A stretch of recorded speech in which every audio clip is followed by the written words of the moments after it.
Migraine is actually a complex neurological disease. But people don't know it's a disease. Yeah. It's just a headache. Yeah.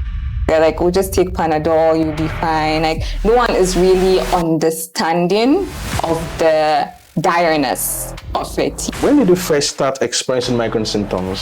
Since when I was around 12. Emotionally, it depresses me. It feels like I am unable to do anything normal that day. I am unable to go out. I am unable to even have conversations with my family or with friends. With migraines, I feel like you have to experience it. You have to live through it to actually be able to relate to it 100%.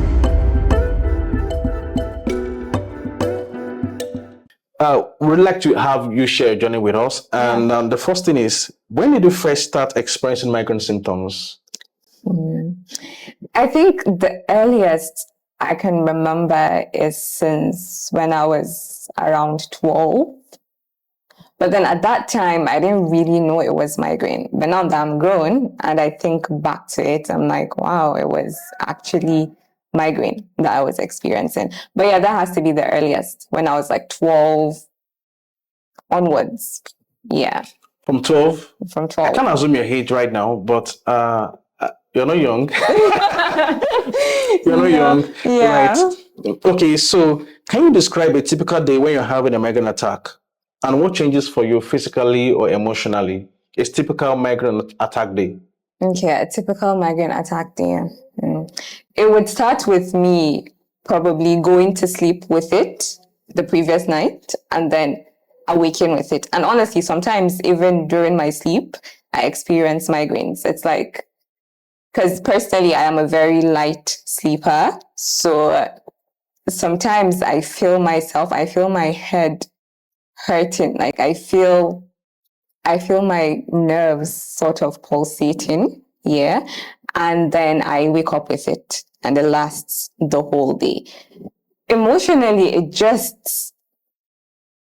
depresses me because it feels like I am unable to do anything normal that day. I am unable to go out. I am unable to even have conversations with my family or with friends. And my phone is a no-go area at all because light and sound, for me personally, is a huge trigger of migraine.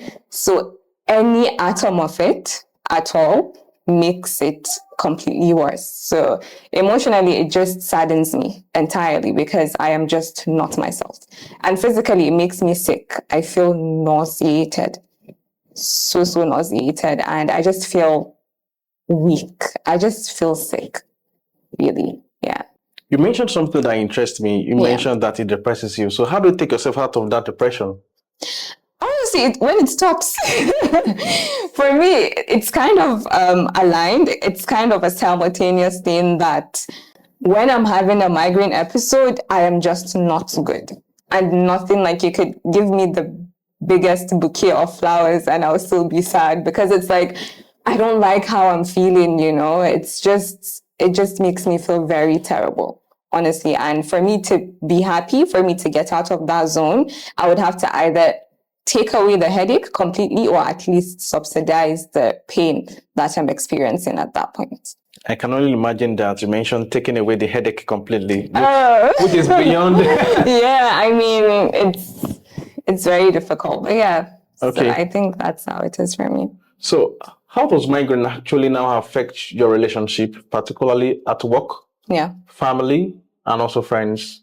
I think with my friends, not all of them really know I have migraines, but then the fact that when I'm having an episode, I switch off my phone completely because, as I mentioned earlier, noise and light triggers for me. So with connecting with people, when I am not with my phone, it's difficult, obviously, because I am not having any medium of communication to anyone at all. Yeah. So maybe at that time, maybe on that day, my friends are looking for me or something, and I just tend to be unavailable because, I don't really have any medium of communication.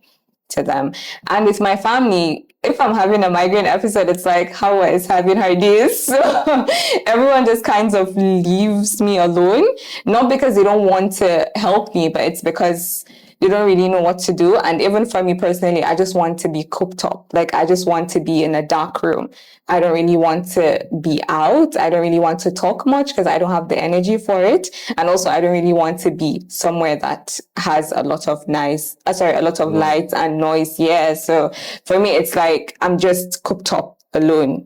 Yeah. And at work, I don't even go to work because it's like, I just don't have the energy to go to work. Because when I go to work, I would have to use computers, I would have to interact, I would have to socialize, and I don't really have the energy for that. So I just call a day sick.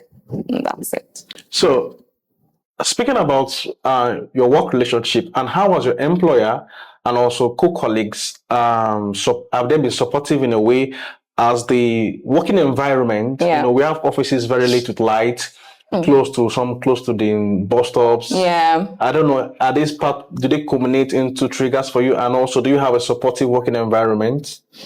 I would say the environment isn't really the employer's fault. Like, obviously, I mean, they can't really do anything about the environment, the outside environment, I would say, yeah.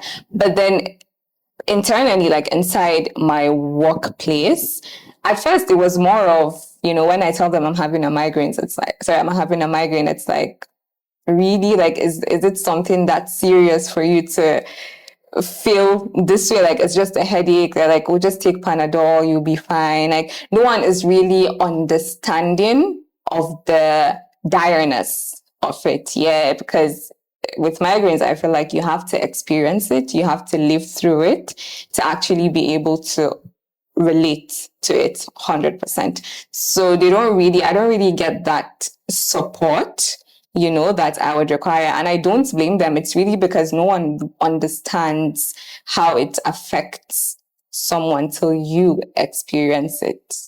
Yeah. Okay. So speaking about migraine in the workplace, sometime next year, we are doing something like that. We'll be going to workplaces to let employees know that there's something called migraine so they can support their employees. Employees, yeah. Yes.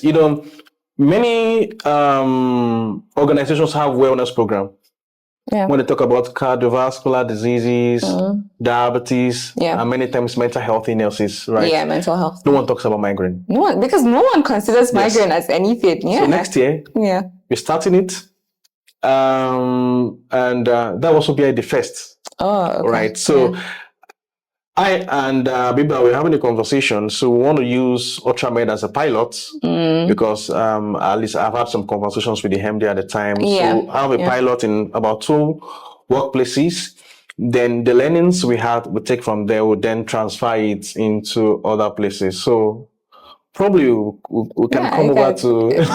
Definitely, because the thing is, sometimes people don't really, like, what's the word? They don't really admit that they have migraines. Some people don't even know. Some people are yet to be diagnosed with it, because more often than not, when you start having these symptoms and stuff, you don't directly associate it with migraines. Like, you have to go get it checked, and if you get diagnosed with it, then fine. So you could even find out that in a workplace, or rather in a work environment, there are more people or more employees that are actually suffering migraines, but they really don't have any idea that, they're doing it. Yeah. So maybe again, that's why the awareness in workplaces is a bit minimal, because some people don't even know that they have it. Yeah. So maybe your outreach to workplaces would probably open people's eyes, and they're like, oh, we'll get there. Yeah. We'll get there. Definitely. Okay. So have you ever faced stigma, disbelief, or been misunderstood because of migraine? It could be any of them. I think, well, they're all one of the same thing. The stigma, the being misunderstood, it's kind of the same thing, because as I mentioned earlier, even at work, when I tell them that I'm having a migraine episode, it's like, really, there's just this, it's not because they're being uncaring, but there's just this feeling of unseriousness that, that people associate with it. It's like, it's not that big of a deal. It's just a headache, They don't really understand. It's more than a headache. Yeah. So definitely maybe that's stigma for me. Yeah. Because it's like, it's just a headache. Nothing more. You can deal with it. Be strong. Be strong. Yeah. Not just a headache. It's actually, there's a definition that's given to migraine. Migraine is actually a complex neurological disease. But people don't know it's a disease. It's just a headache. It is actually a disease. Yeah. Wow. Okay. Yes. So, can you tell us about your experience seeking medical help? What kind of care have you received, and did it really help you so much? Okay, so when I was diagnosed with it, I was put on 2 drugs, and with time I came to realize that these drugs are actually the most used drugs for migraines in, I would say, Nigeria for now. I'm not sure outside Nigeria, but yeah, I was put on 2 drugs. That's amitriptyline and sumatriptan. Now I would start with sumatriptan because I don't know if it's my body that wasn't really accepting it, but the prescription I was given was to take it not more than thrice a month, and I should take it immediately I feel like a migraine is brewing, right? So the first time I took it, it took me from a 0 to 100 because the side effects it had on me were really, really bad. Like, I'm talking, I felt like my heart rate was slowing down. I felt like my throat was clenching. Yeah, I felt like I couldn't even breathe well. And the side effects lasted for, let's say, 3 to 5 minutes before I felt normal. And when I felt normal, it's not like the headaches are gone. It's more like the nausea depreciated and the throat clenching and stuff were all gone. But the headache took time to actually stop completely. It did work, but in my opinion, I would rather stay with the headache than take sumatriptan and experience all those symptoms. Yeah. For like before it actually stops the headache for me. Yeah, so I think I decided to just not take it because I wasn't sure if it was good for my body or it wasn't. And with amitriptyline, I think it's more lenient, in my opinion. It's more friendly to my body personally because my dosage is just 10 mg and it's once every night. Mm-hmm. Yeah. And it makes me drowsy. I think that's just the bad side effect of it, that it makes me drowsy, and it helps me sleep well because I also mentioned to you that I'm a light sleeper and sometimes my headaches stop me from actually sleeping well. So I think that has to be my experience with migraine meds. Okay. Yeah. You mentioned something about sumatriptan, mm-hmm. and in a previous episode on Migrant Voices Africa, mm-hmm. One of our guests also mentioned that she couldn't breathe. Yeah. That was exactly what she used. Yeah. So what treatment works for your coping strategy other than medications you found useful? So it's herbal, right? But it's called black seeds. Okay. And in Arabic or in Ariwa or in Hausa, it's referred to as habata sauda. But generally, the English name for it is black seeds.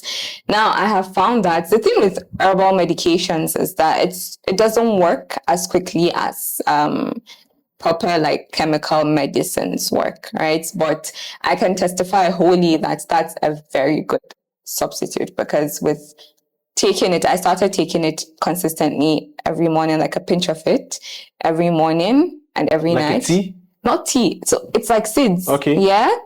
Tiny seeds, basically a bit bigger than salt. Okay. Like an atom of salt. Yeah, a bit bigger than that. And then you just pinch it and you take it, you chew it, you swallow it, or some people just swallow it whole with water, but it actually works. I think that's the best substitute that I have found without any negative side effects. And as I mentioned, it works slowly, but it works really well because it has genuinely helped me be better with, facing my migraines. So how long have you used it up to now? How long? Let's say like 5 months. Okay. Yeah, for migraine treatment specifically, yeah, I would say like 5 months. 5 months. Yeah. That's still pretty close. Yeah, that's still So you started recently? Started recently. I used to take it before, but not for migraines, just because it's a very good herbal medication for everything, basically. Okay. But specifically, I started taking it for migraines, I think 5 months back. So you don't plan stopping anytime soon? Unless if I find something better. I mean, what could be better, honestly? But yeah. Okay. So on a typical day, when probably don't have access to medications that could help with migraine, or even say black seed, for example, how do you go through, and also how do you manage a typical migraine attack without access to all of this? Without access to drugs. I let the pain go, because if you're not with migraines, honestly, if you're not taking anything for it to target the pain, then you just have to sit through it in terms of you just being away from your triggers, because I believe everyone's trigger is different. And for me personally, since light and sound are my major triggers, I stay away from it. And then I just allow the pain to go away. Because if I'm not taking anything for it, then genuinely I just have to allow my body naturally fight it till it goes. And it might not go in one day, by the way. It might be today, tomorrow, maybe the next. So yeah. That must have been a lot. It's a lot. It's a lot, really. It is, because the pain it's unbelievable, really. So it's really unbelievable. Yeah, I think I can only imagine. Yeah. All right. We live in Africa. We have African parents. We have African culture. Yeah. And I believe that you would have probably heard about some myth around migraine. Some say probably it's actually caused by witchcraft. Someone shared with me that she's Northern? No, she's okay. That one is Northern. Yeah. Someone shared with me she's actually Spanish. She mentioned that when she came to Africa, Botswana, right, that tourist guy was telling her that because she now had an attack in that trip, that migraine was actually something that was supposed more like an explosion meant for an elephant head, right? Just found a way to, I don't know how she mentioned the story, but the kind of pain humans feel was not meant for human. It's actually meant for the spice. He's trying to explain to her the magnitude of pain, right, because he was trying to explain to her that the wife also suffers migraine. So just imagine that one have that kind of myth that migraine is something meant for an elephant, not for human. They wouldn't seek medical treatment or seek some kind of intervention to help them with migraine. So I'm just laying this foundation to see probably, have you heard any myth around migraine in your journey about migraine? Honestly, no. Oh, really? Yeah. I have actually never heard a myth about migraine. Like anything superstitious, supernatural. No. This is the first, honestly. I've never really heard anything. But that doesn't mean people don't have their own ideologies. I'm sure now that you've mentioned it, maybe I'll go and ask my mom. Yes. What our village people say about it. Please ask your mom. She'll have a lot to say. And make a reference to Abiba on the website that I showed to you.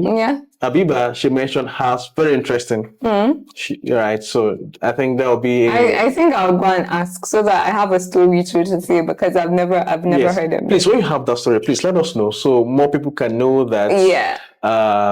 Because one of the things I'm trying to do is to collate all of these myths from different parts of Africa, so that we let people know, our communities know that migraine is not just something meant for elephants. There was one, she mentioned that a doctor, when she was diagnosed, when she was in secondary school, she said her blood was allergic to gravity.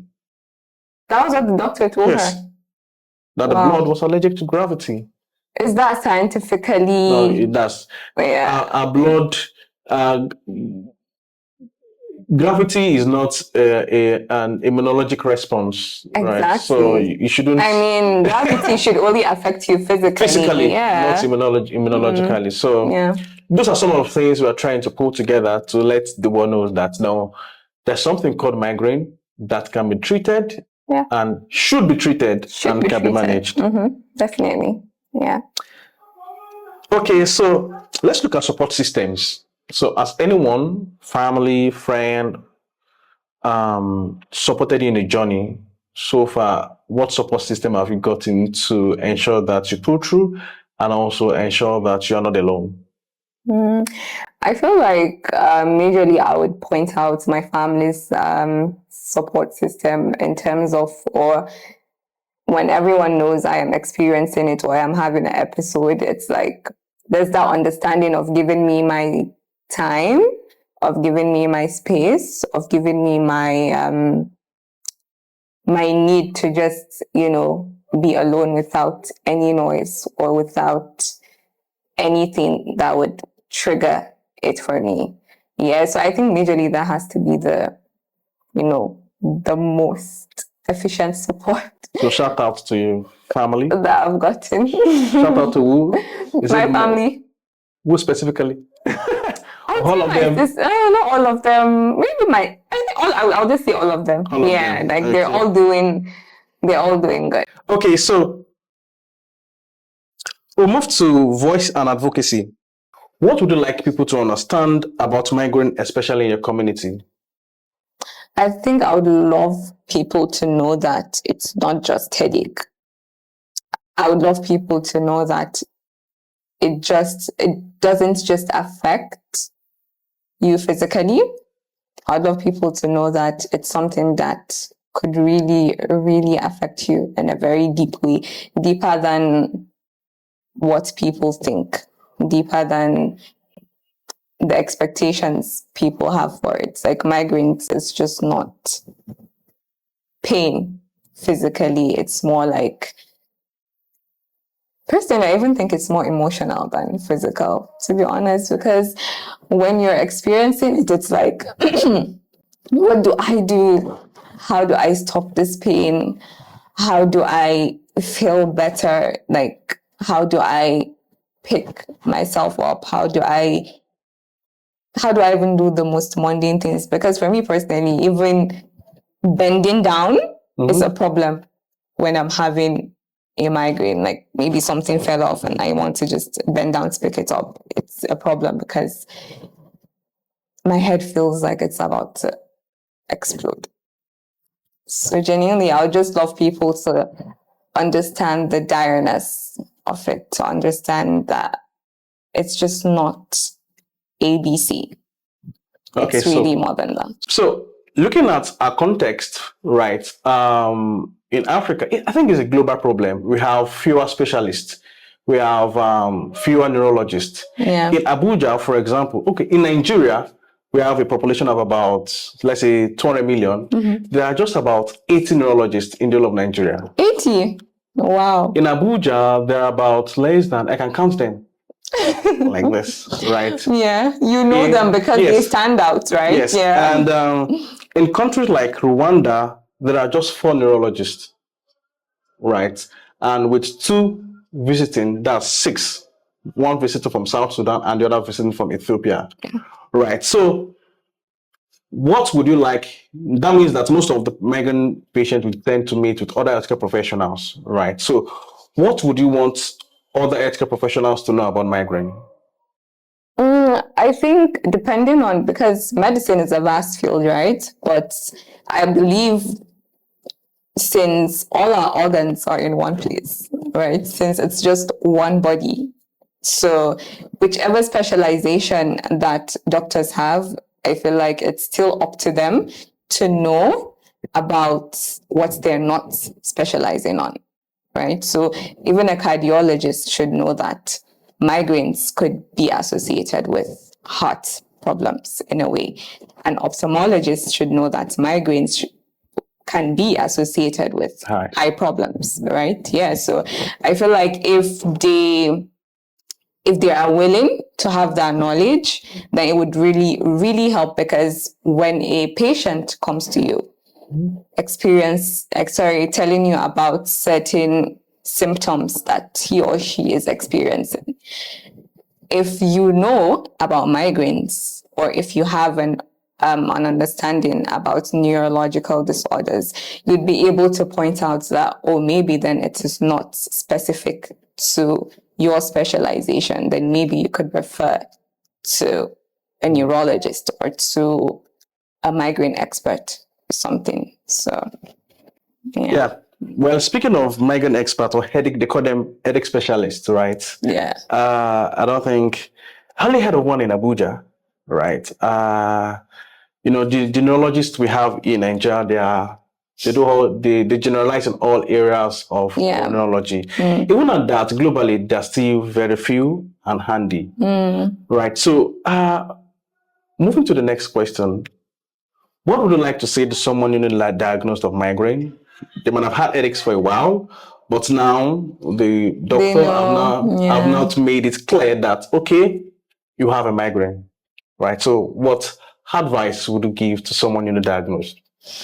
I think the most important advice is know your triggers, because when you know your triggers, then you're kind of halfway to preventing it for yourself in a way. Sometimes migraine come, whether or not you prevent it, whether or not you know your triggers. But when you know your triggers, you have that power, you have that foothold within yourself to be able to know what exactly would work that camouflages with your triggers, right? So if you know that it's sound, you're able to, maybe even when using your phone, instead of putting it on like hand phone mode, you can put it on speaker to like minimize the effect it has on you, but to trigger it in a whole. If maybe light is your trigger, you would be able to reduce automatically, maybe put your phone in a setting that would always dim the lights or reduce the volume of the light. So yeah, best advice, just know your triggers, because most people, even I found out my triggers, or rather I became affiliated with my triggers as time went by. Yeah, at first I wasn't really sure, oh, is it this, is it that, is it ABC? I wasn't really sure. But with time, as I got to experience it, as I got to live through it and know myself better when I am experiencing it, I was able to pinpoint my triggers. Yeah. So yeah, this advice, know your triggers, and also know what works for you in terms of medications. Just don't take anything that you hear people take, because what works for you might not work for me. Yeah. So you should be able to know that. And also a migraine diary, it really helps, especially when you go for checkups, when you explain like your feelings and your episodes to people. Yeah. Even for you, you're able to see and you're able to track, how often you live through it or how often it comes for you. Okay. So I think that would be... Do you use a digital migraine diary or? I have a physical one, actually. I prefer physical. Yeah, it's like a little book. Okay, black? No, it's not black. It's pink. Okay. I gave some to Abiba anyways. Oh, yeah. She actually told me, when I went to the hospital, I think she said she ran out. I have a lot. Yeah, okay. Maybe I'll get one. But not today. No problem. I have a lot. Okay, so I think you're almost rounding up anyways. Yeah. So, how do you think initiative like Base Migrant Outreach is helping to shape how migrant is perceived in our communities in Nigeria and also in Africa? I think it's just making migraine more literate to people. Like the word is being spread. People are being more, understanding of it. People are realizing that it is not just word of mouth, right? It is not just, something simple. So like this outreach is definitely helping people to get more knowledge of it, not only about it, but how to tackle it, the best ways to handle it, the symptoms, the connections that it has with you emotionally, physically, the negative sides. Are there any positives? I don't think so. But yeah, so the outreach is definitely helping with that.